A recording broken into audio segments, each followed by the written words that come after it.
All right, everyone, it's an exciting time of year. These next 3 days will be basically non-stop balls to the wall work. Tomorrow, I've got several planned appearances, one actually for 7 o'clock or thereabouts. I should be on InfoWars special coverage.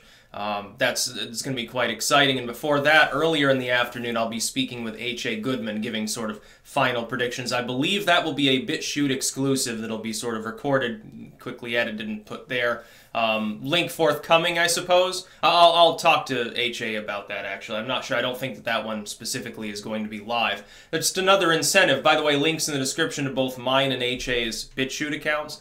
Just so that you're up to date on all the political commentary, because increasingly there's more and more exclusive material going on all tech sites. And then on the day of the midterms itself, yes, I can confirm I will be live streaming that day, starting at around 7. That's at least the plan. What I'll do is I'll get on about 15-20 minutes before that. I'll give, brief spiel, final prediction for anyone that didn't already hear it, and so forth. And then I'm going to introduce 3 different guests for 20-minute panels. That's the plan. I've heard back from 2 of these individuals, waiting on the 3rd. If I don't hear back by the end of the day, there will be a 3rd open slot between the other 2 for around 7:20 or thereabouts. If that indeed is the case, then I'll reach out to a few other people that might be interested. The plan is to go to about 9:30 or 10. If 10 o'clock comes and goes and it looks like there are still a bunch of close races, which is possible, or if there's a huge discrepancy between the polling and exit polling and the final result, and it's like, what the fuck's happening? If it's really, really interesting, I'll go longer, and what I'll do is at that point, I'll put out the call to people with established audiences, people that I would be generally aware of, that I've communicated with, that would be recognizable. I've got to limit it to that for the purposes of not getting completely ass-blasted by 1,000 Twitter DMs. I'll put out the call. People with those audiences maybe can jump aboard, and I'll bring a couple of them on. I'll give them the Hangout link. That means that, of course, somebody could do malicious things with the Hangout link, but it's a chance that I'm willing to take in order to not speak for, 2 hours nonstop. At some point, it gets boring. Like the last election, a lot of people liked the coverage. I felt like I was droning on. It was 5 hours long.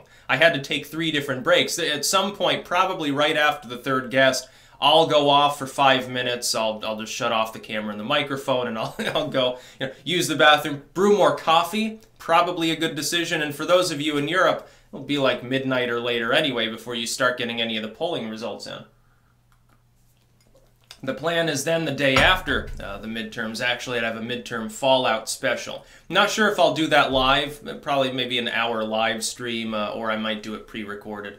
Just go 30-40 minutes and just talk about race by race, what happened, how this synced up with expectations, who was right, who were the big winners, who were the big losers, the political direction of the country, has it shifted at all afterwards? That'll be important. That'll be almost as important as the midterms themselves in analyzing these things. By the way, Washington Post admitting today that Trump does not give a shit if they lose the House of Representatives, and in fact benefits from it personally.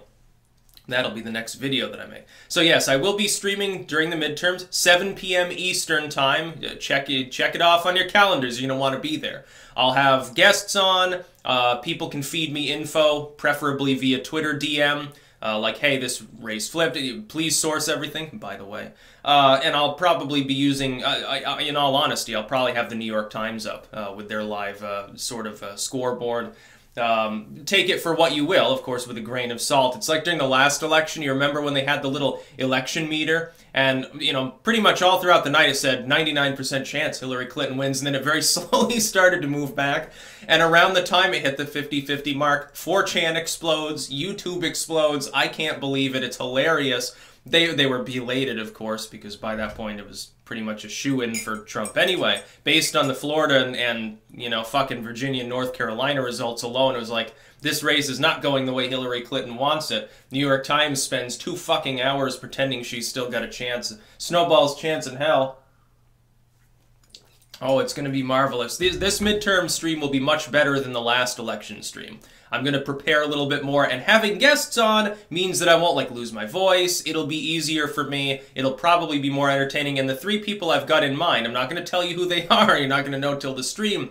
Fairly well-known names, also very, very entertaining people, and at least one of these people is someone who people have mentioned quite often, who's never been on the channel, I can't even tell you the reason why. I'm not exactly sure why I haven't had them on yet. But someone who's been demanded, actually, at various times. You can guess in the comments all you want. I will neither confirm nor deny any individual, except that I can say they're in the U.S. They're not like in another country. One of them actually is in Britain, so it's interesting.